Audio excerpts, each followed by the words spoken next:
to the January edition of the Price List Update Summary video. You've got Harrison and Whatley here from Actionable Insights. Whatley, we made it. We did it, bro.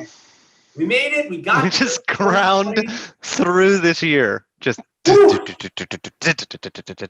This was not an easy year for us or for anyone. I mean, if you don't know Actionable Insights, this is the first time joining us for one of these Price List Update Summaries.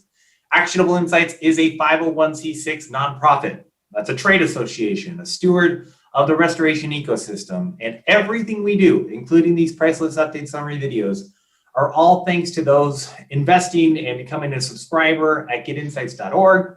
So I just wanted to take a moment and say thank you to all of the insiders out there that are subscribing at Get Insights, that have hired us for training, that come to our Matterport classes or Xactimate classes. Thank you. Without your guys' support, none of this would be possible.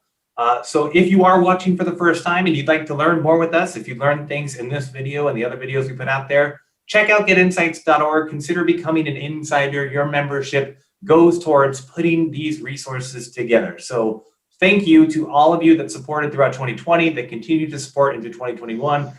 I'm very proud of our ability to grind it out. This was not an easy year mentally, emotionally, physically, financially for so many people. So it's just nice to take a moment and say thank you. I'm glad you are here, both Whatley and the audience. And I'm very happy to do what we do here in providing perspective and context to the line items in Xactimate, especially the new ones when they come out every month in the Price List Update Summary videos. So, woo, we made it.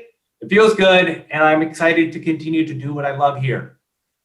Let's take a look. There are 20 new line items in the Xactimate price list added in January 2021.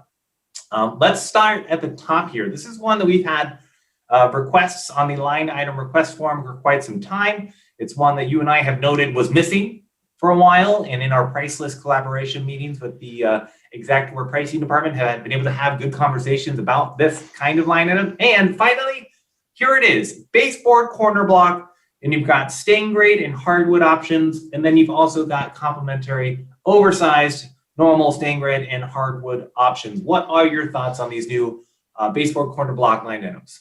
Well, one thing that's nice is that I think that this serves our membership's interests. We were getting a request once, twice, 3 times a quarter for this line item through the line item request form at getinsights.org. So definitely was on people's mind.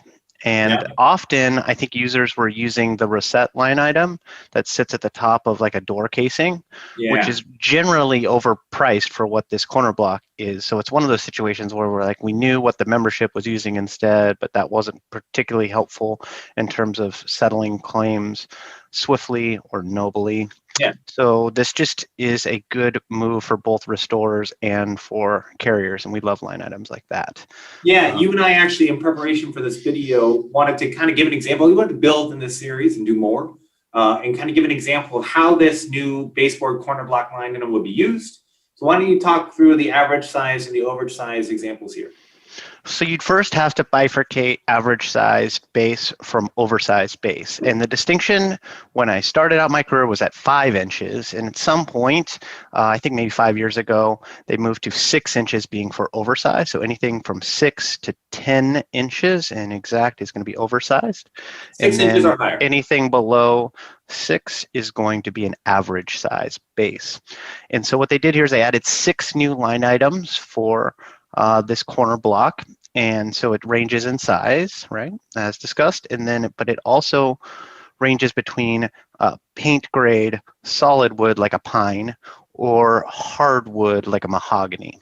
That's an interesting development how they did that. Like, so that was probably, I mean, the very best way to do it. It took them the most effort to do that, but it also is going to require effort on the user base to use the correct line item. I'm pretty confident that a lot of folks are going to be using, stain grade wood and then bill for the hard wood corner block, and I would really advise our membership to use the one that actually reconciles with the baseboard that you're employing. The pricing department bothered to adopt 6 of these line items, so in that vein, I think it's our obligation as users to select By the the way, most accurate line item. let me add in here. Let's bring up the picture. We wanted to bring up an example of this corner block, this baseboard corner block for those, while you and I typically see this as on the left side here as a very common application of a corner block. This one on the right side, kind of reversed, was a fun example of an alternative use of these. Yeah, I think that's more rare, but it does exist, especially when it extends over and beyond the base. If it was the same height, I don't know that there would be any value to adding one on the inside corner. But yes, it is done. Yeah, take a moment here. We've got two options for this bullnose rounded corners. We've got the square footage line item here and the linear footage line item here down, matching the oversized. I know you wanted to address this briefly, the difference between this add for rounded corners, square foot versus linear foot. What do you want to say? What are your thoughts? As a reviewer, if I see this baseboard corner block line item, first thing I'm going to go is like, hey, is there bullnose in this property? Because typically, not always, but typically, that's where you would see the inclusion of these baseboard corner blocks for pre-loss condition. It's fairly rare that you would see it on a standard corner on drywall. And I go, okay, so there's bullnose, and bullnose can be represented through two different line items. So you can have the DRY R&D, or you can have the DRY R&D LF. And so when we train our user base, we typically train towards a bias towards linear foot line items, and that extends through a number of different categories and so on. Linear foot is usually more, it's usually more accurate, and it pays more accurately for a loss where only maybe 2 or 3 rooms are affected, let's say. And so the only reason I would use the rounded corner for bullnose line item is if I had a large fire and I was ripping everything down to the sticks. And you're talking the square footage line item. Yeah, the square footage line item, that's where I would use that particular application. If 2-3 rooms are affected, then your linear foot line item is going to be, more accurate, and it's like practical to contemplate how many linear feet of bullnose do you have in each individual room. So anyhow, just wanted to call out those distinctions, but I'm looking for one of those two line items because that means, okay, this corner block is probably warranted, right? So that would help. And then the second thing I'm going to do as an inspector is I'm going to say, okay, does the corner block line item out of the 6 reconcile with the baseboard itself? And so you see there the baseboard, that's paint grade baseboard, F&C B4, paint grade baseboard, 4 1/4. Okay. And so does my baseboard corner block reconcile? Yes, those two reconcile with one another. Alternatively, if you move to a 6-inch stain grade base, well, then that's going to warrant oversized corner block. Okay. Everything from 6 to 10 inches, oversized. That is stain grade, right? And so I think this can easily get conflated with hardwood, but just know that there is a difference. And they did bother to create, these 6 different line items. So try to select for the one that's most accurate. So that's typically what you would see. What's the exception? So sometimes you would include these corner blocks, and then there wouldn't be bullnose. That is possible. One, also, I'm looking for inside corners as a reviewer, because that's typically where you're going to see them. But we want to note that it's not impossible that it would be on outside corners. To the extent that you're including this line item and that are outside corners, this is where it's prudent to include supporting forensic photography or a Matterport scan with a deep link that would help champion the position, because it's just an abnormal build. So not to say it's impossible, but just to get out ahead of the question, because that's the first thing I'm going to reject that thing for, right, Harrison? Unless you include a picture, because I'm going to say that's super unlikely. I think they're overbilling the claim, but if you can support that with a deep link in your F9 note, then you're off to the races. Yeah, deep link, by the way, being a teleportation link inside of the Matterport scans, kind of the current and future of F9 notes in our training and curriculum, such that instead of sending photos back and forth, trying to show what we've done in this loss, you take your Matterport scan and you can generate a link to a particular point that shows exactly what you're trying to communicate to the reviewer, to the policyholder, etc. All right, let's jump. That's great. Thank you for exploring. We're very excited about the baseboard corner block line items and the 6 options here. Let's take a look at the next section here. We've got some paver travertines. We've had a paper brick, which actually there was an adjustment to that line item, which we'll look at in the next section. But we've got 3 travertines here: standard grade, high grade, normal grade. Taking a look at the components of this, if we want to open up some information, you've got your mason brick laborer, you've got the travertine itself, you've got some wash sand, some ceramic sand. So these have not existed previously in this here. So now we have some travertines, some paper travertines to work with. And so what's the delta here? The component buildup now includes this polymeric sand, right? Well, this is a brand new line item. This is a brand new line item. These paper travertines are brand new. The paper brick that you and I spoke about before the call, which we'll get into shortly, that's where it was included. But this is brand new. That's why there were changes to any existing line items based on, when Xact does research in putting together a new line item and they realize that that research that they've done applies to line items that already exist, they make adjustments. That's why we explore the new line items that come out as well as all the line items that were adjusted. So this is a brand new line item in the paper travertine that we didn't have before. It comes in standard grade, normal grade, and high grade. So it's good to have. And the poly sand's way more expensive, right, than the washed? Yeah, I would imagine so. I don't have the particular material component in front of me. I think the distinction is the wash sand is what you would put below the paver to level everything out. And then the poly sand is what you would put in between the cracks of the paver on top. But I am not 100% certain. So feel free to comment down below and set me straight as to all the reasons I'm wrong about that. But that is my guess.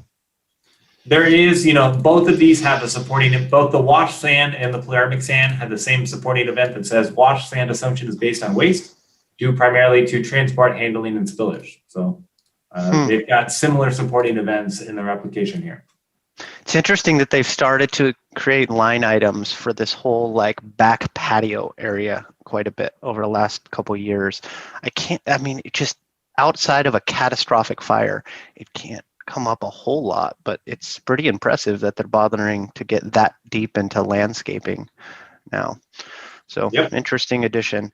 Maybe it's like a consequential damages thing too. Like if you had a major fire and you needed to reroute some electrical or some gas lines and you'd have to bring up those pavers and then redo it. I think that's also another common, probably even more common scenario. That would make a lot of sense. We also have some modular glass wall systems here. So we were looking, there was no item image attached to these, so we brought up our own here as an example of what these modular glass wall systems. You've got a normal one, you've got a hinged glass door, you've got a sliding glass door. Of note, this is a mechanic carpenter labor line item, and then they've added this new material component here for this line item so that you have the option for these modular glass wall systems. And they come with various activity codes of replace, remove and replace, material only, install only. So we've got some options here. This is similar to, I believe, last month or the month before, we saw the office spaces, the cubicle detach and reset line items that we explored at length. Those are new. So this is kind of in line with commercial buildings, office settings, and having having more application in those commercial claim scenarios. Yeah, you got it. Yeah. So next one here, the chain link fence wind/privacy screen. We got an example image here. Those are the protective screens over the chain link fences. I was just seeing this 2 months ago on Exact Ninjas. Folks were trying to figure out how to bill for this. So boom, here it is, folks. And I think we've gotten this request, a couple times a year through the portal for a line item request. Yeah, the line item form at .org. Yeah. Here we have both you have a replace option line item in general, and you also have a detach and reset related line item here that comes with that. Lastly, to round out the new line items of January 2021, we've got 6 line items around cleaning toolboxes and cleaning helmets. This is the labor component here, is CLN. This is a cleaning technician. Cost to clean a metal toolbox inside and out. Generally, medium soiling requires multiple passes, et cetera, et cetera. You and I were talking, you would love to get your toolbox cleaned on a regular basis, right?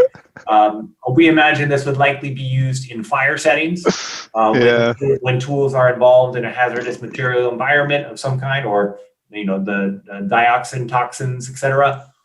So any thoughts here on the cleaning toolbox? I think it's like a protein fire like, so if it's like a protein fire, like a kitchen fire, like somebody burns beans, smokes out the whole house, everything gets sticky. We've all been in those fire losses where everything's really tacky. You're cleaning the outside of the toolbox. What we were joking about previously, guys, is like a toolbox is traditionally pretty dirty, like on the inside and this and that. I think this $20 that it affords, this is for the exterior of the toolbox cleaning, and the inside probably wouldn't be affected by a fire, so on. So see multiple passes. Cost to clean metal toolbox Inside and out. And out. Thank you for clarifying, but my goodness. I don't know. I wouldn't want to clean my toolbox. I guess it just depends on the size of the toolbox for $20. So I guess there's that. And then to the extent that it's a larger toolbox, maybe, you can use the heavy clean. Let me throw you a curveball here.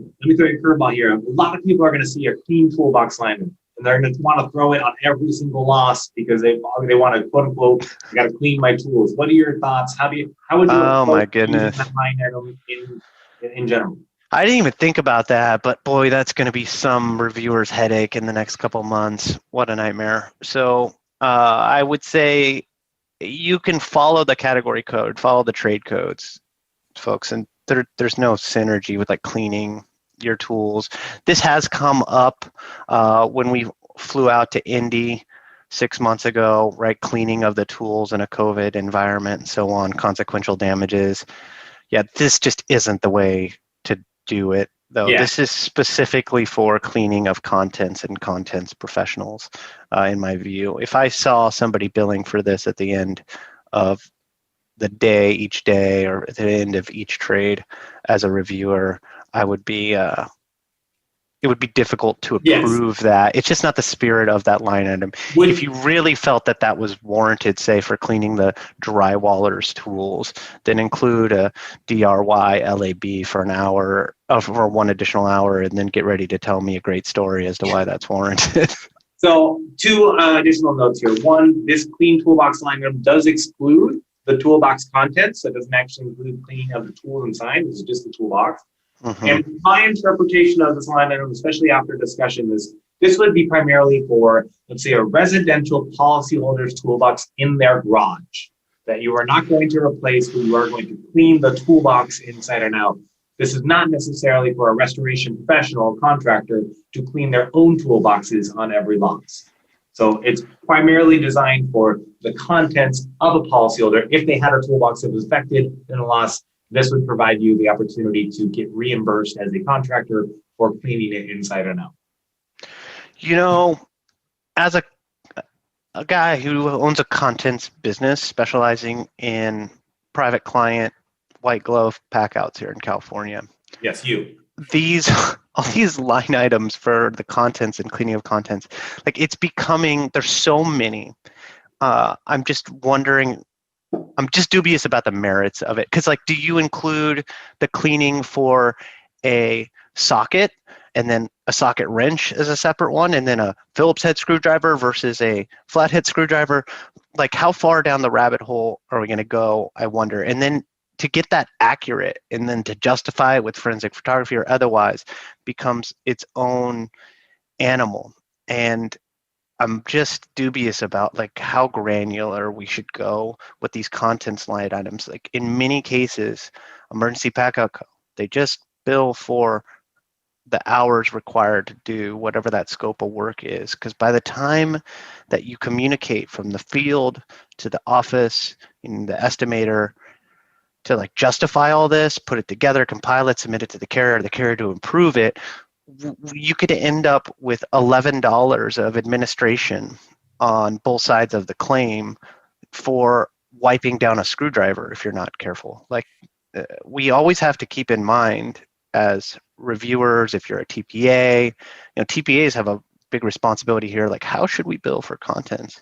In ways, this might serve and preserve the interest of the contractor and the TPA to move to this really granular individual line item for cleaning contents. But at the end of the day, that's not in the best interest of the carrier or the policyholder, because we're inflating the claim cost with all this administration that's really not focused and organized around just getting the job done for the policyholder, because we're adding 30% administration to try to manage 5% fraud potentially and overages. I just keep this in mind, guys, as you're billing for contents. Like, there's probably an application for this, but it might not be prudent to take this granular approach in every loss for either part of the claim, be it the contractor or the carrier. Good point. Fair. Good discussion on those line items. We see a couple new contents line items come out every month or so. This is in line with that as well. It's nice to have some additional, some commercial applications here, landscaping applications, and certainly the baseboard corner block. That's the 20 new line items in January 2021. Let's take a look now at some of the changes from January to December. I'm going to bring over, from December to January. I've got December on the left here, January on the right. So we're moving from the left to the right. I need to bring this back up briefly, and I want to take a look here. Let's take a look at the structural price list items modified. And you're going to see here from 2 on this list is a bunch of door-related line items that all have very similar changes. Added a material component to the replace assembly, and modified the included field of the plus definition to reference that caulking is included. Now, if you remember back in December, last video, there was a significant amount of changes to roofing related line items that added sealant and caulking, etc. So essentially, they adjusted roofing line items to include sealing and caulk in December. And this month in January, we've adjusted a ton of door line items. Let's take a look as I jump over to the January one here again. And let's start with the exterior door solid alder panel door. And take a look at the component buildup here. You have almost everything's the same here for the most part, but the new line item that we're looking for here is that silicone caulk 10-ounce tube. So this is a new line item, and it's about, what, $2.38 per unit. That's approximately, I believe, what this has gone up by, minus some other minor changes here or there. But why don't we talk about what's happening here? We talked about it in the roofing, but as I show more examples of these wood line items and the adding of the silicone caulk, why don't you talk about the inspiration for including silicone caulk in this line items and these changes here? So historically, you and I, when we've trained, we've gotten to paint with pretty broad strokes, and that silicone caulk isn't included in hardly any line item, when silicone caulk we know is often used when installing like an undermount sink or installing a backsplash in a kitchen area or a vanity countertop. In fact, if there was caulk included, it was like the acrylic, not silicone. Yeah, so the acrylic caulk came up a lot for when you're using P&T, like painting a baseboard. We often see on Ninjas, oh, I need to include caulk for my crown molding or my base, and that's included in the P&T line item. So it's a common misnomer. But as it relates to silicone was hardly ever included. But now there is a move, and I think this shift might be systemic. We might continue to see this to start to include silicone as warranted for these doors. So this exterior door is kind of interesting because, yes, silicone caulk is used for exterior doors. Yes, that's fairly common. It's also pretty common, and Champion's code out here in California is that we've got to use that butyl fireproofing caulking, like for exterior doors, when it butts up against maybe the garage door, or when it's level to level, like say you're dropping the drain down through the sill plate for a washer and dryer. So, one could make the argument that you'd also need to include that fireproofing butyl caulking in some cases. So I think what they're doing is painting with broader strokes and saying, oh, the silicone caulk, hand wavy, that should, accommodate what the tradesmen are likely using in many cases. And I think that's probably true. So it's good that they're including it. Did the price change for the exterior doors? Yes, in general, everything went up in almost every single one of these. If I look at it, I think the price $5. It's different per one, but 2.38, 2.8. The silicone caulk per unit is added to these. I mean, this, by the way, is the San Diego January 21 price list. Apologies if you're like, how the hell is it that expensive? It's San Diego, that's how things happen here. Door X2, everything went up a couple bucks here and there by adding these sealant-related, silicone caulking-related line items. Moving on here with some additional component additions. This was the masonry paver brick line item I was telling you about. Now, they did add a component, but you'll notice that there's no change, at least here in the San Diego price list, from December on my left, January on my right. And if I pull these two up, you can see that they did add the polemic sand that we looked at in the paver travertine line item that came out. But they did update the labor efficiency here. And if you've joined us for one of our Xactimate estimating and digital assets classes before, in fact, if you're interested in learning more about the concept I'm about to address, we have a class coming up in February, I believe the 23rd to the 25th, if you want to join us. But we got yield adjustments here. You know, there's an inverse relationship between yield and price, yield being productivity. If something is easier to do, if you're more productive, it becomes cheaper to do. If it's less productive, it becomes more expensive to do. So they've actually adjusted the direct yield here from 11.636, what is this, probably square feet per hour installation of paper bricks to about 12.4. So we know that you can see the price per unit as they got more efficient, the price per unit went down here. Even though they did add the polemic sand, the final replace price did not change from month to month. So sometimes you see, you know, this is in line with, you know, was this original unit price approximately what it should be cost? Yes.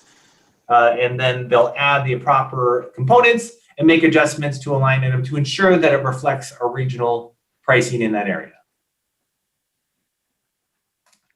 Yeah, right. I think that probably the materials are getting easier to work with too. Pavers are becoming so commonplace. They're becoming lighter. They started to integrate some other more advanced material for it that they're probably just easier to work with than they were previously. So that's the good and bad, you know, the pricing department if you're a restorer or carrier. Once they get underneath the hood of a line item for one particular reason that may, say if you're a contractor, may serve your interest. Oh, okay, they're adding an HDMI cable to the installation of a TV in a conference room. Okay, great. But they're also going to reevaluate the labor required to install a television. And so you and I had a conversation with the pricing department about that recently, about how, hey, why did the yields essentially go up for installing televisions? And really they did some additional research and it was data driven, and TVs have actually gotten lighter and easier to install than they were a decade ago.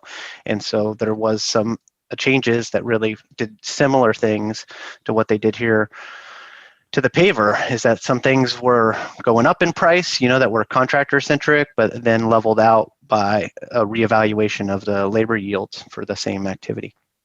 Very true. Adding two last line items here, the Skylight flashing kit and the roof window step flashing kit. This is in line with the changes that we saw in December. Two more line items added with the roofing cement tube here and this line item here. So slight changes there. And then we've got some important additional item information changes to check here.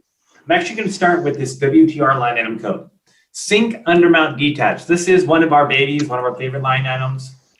We would notice that there was no undermount related sink detach in the WTR category years ago, and we've been able to have conversations with the pricing department. This line item, these two line items, the PLM Sync UR, WTR Sync UD, these were added, I think last year, 2019, potentially 2018. They've been around for a while, but there's a significant text change here that I want to bring out here.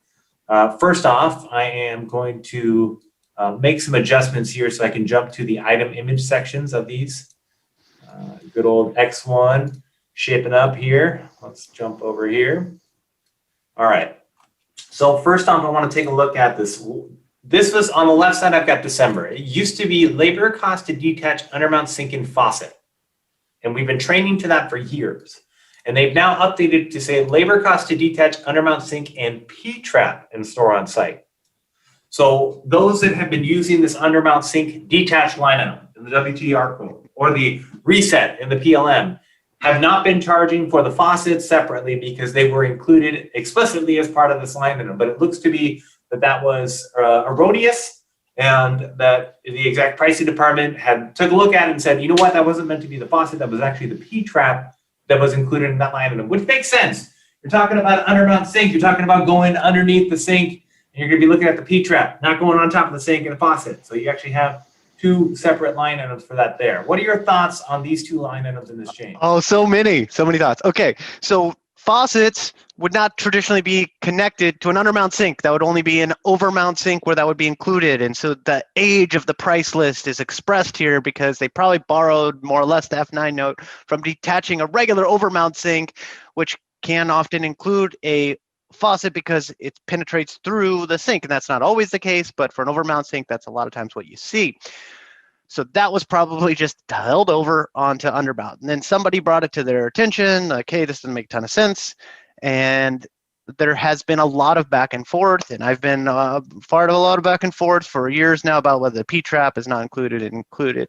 And I like this addition where it clearly states that they're detaching the P-trap, and that would be included in the line item. So you're detaching the sink from the P-trap. The nuance it is this, in that sometimes when you're dealing with a P-trap, say I've got to replace the sink altogether and I've got to reconfigure how the garbage disposer works and the associated P-traps.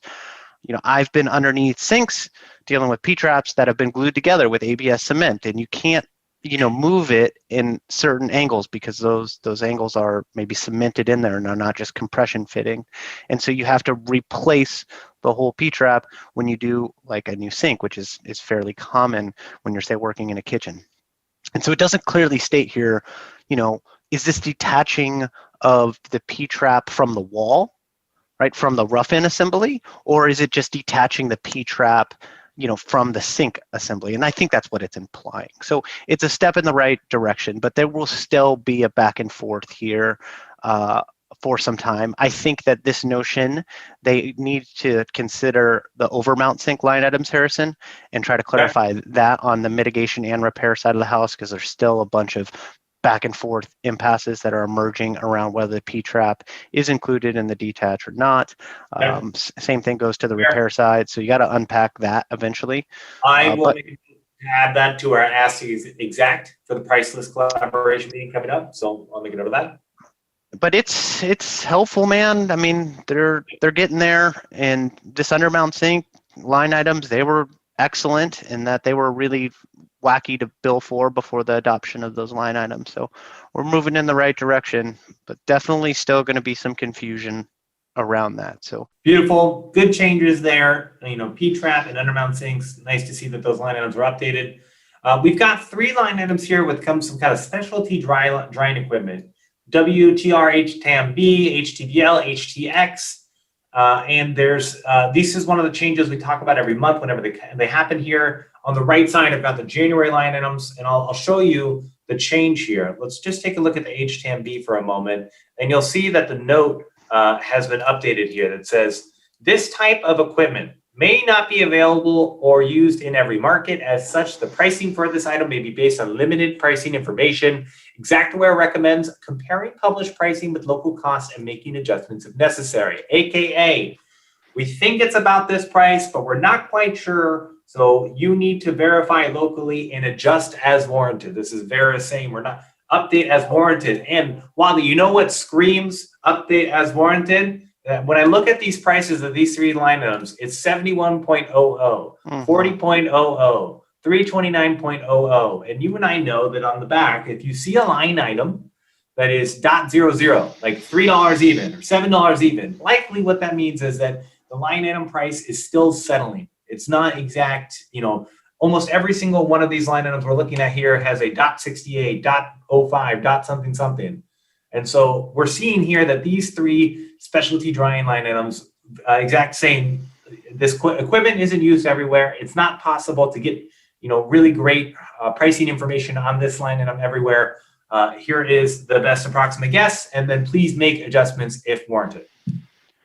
Yeah, and it's really confusing for the price list, even actionable insights. When we were writing the insight sheets for the heat drying, Harrison, back in 2017, God, that was a lot of research and was really confusing. And the deltas and prices here, look, guys, it's fantastic. So you've got $330 a day versus $40 a day or $71 a day.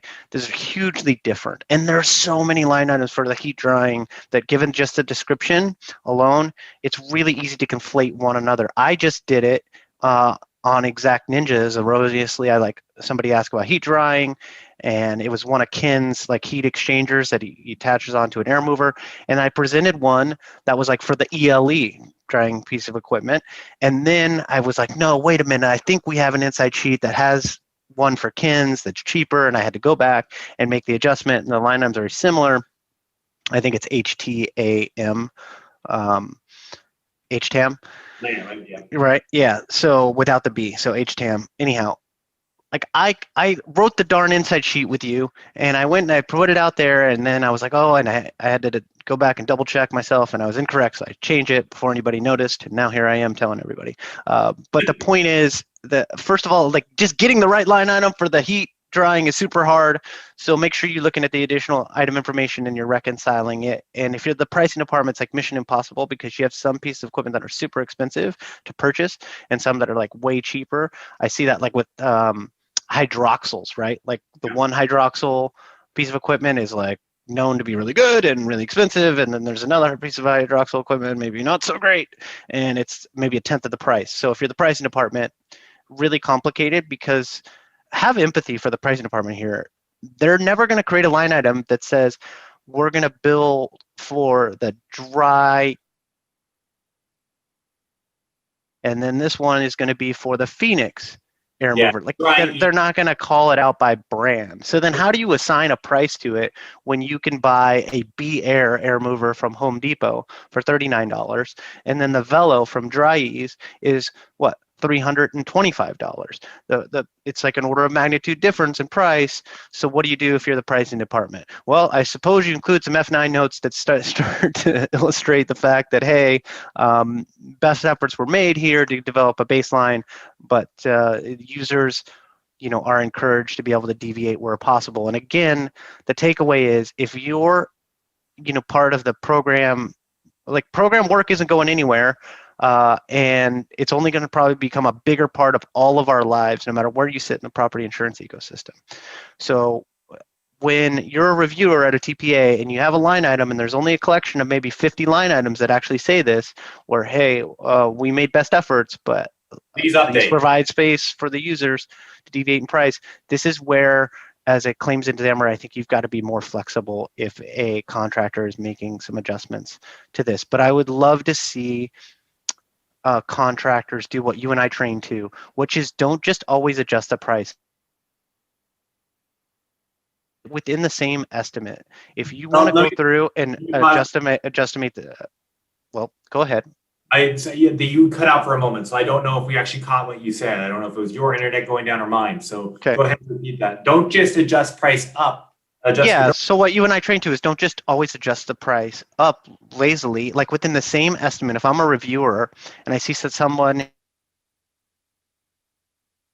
down on one line item, and then alternatively going, hey, this one is insufficient because of the equipment we're using, etc., then we're going to go ahead and adjust the yield down, thus the price up. That's a great thing to see as a reviewer. Like, okay, this user's really trying not just to like squeeze every dollar they can out of this thing, but use the program as intended. So just encouraging those on the TPA side, the carrier side, for the line items that explicitly say, hey, the price, we made best efforts, but give the user some space. We should really try to give the user some space to deviate from those prices, because for those particular line items, it's just as likely as not is that price isn't actually accurate, up or down. Yep. Well said. Thank you for that kind of guidance. And certainly, we've got the last thing here on the list with an adjustment was the awning. You have an adjustment here, just to change to the item definition to clarify that this carport pre-manufactured freestanding is priced per square foot of carport footprint with times length. So obviously people were trying to apply that line item in various different ways. I had this problem, dude. I didn't see this line item until just now. This is amazing. In San Marcos, this is like circa 2013, 2012, I had a loss with one of these pre-manufactured carports, and this was for a manufactured home, actually. And as a client I'd like worked for before, they had like 2 losses, but a major windstorm ripped this whole thing off. And we couldn't figure out, me and the adjuster and I were friends. He was an IA, and we've been working it. We just couldn't figure it out, and like how one would apply this line item. So it's cool that they clarified this, because this was an impasse that emerged for us like 7-8 years ago. Nice. No, that is fun. Coming down here, you can see there's some miscellaneous changes. The Louisiana, North Carolina line price list, California price list as well. The California mattress recycling fee was updated to apply to futon mattresses. As well as some Connecticut changes here. Next month, coming in February 2021, we've got additional items for interior doors, which is pretty vague, but I'm kind of excited to see what they have for us in mind there. Items for temporary hand washing stations. You and I have been talking about these throughout 2020 and March on as part of COVID-related necessities for on-site work.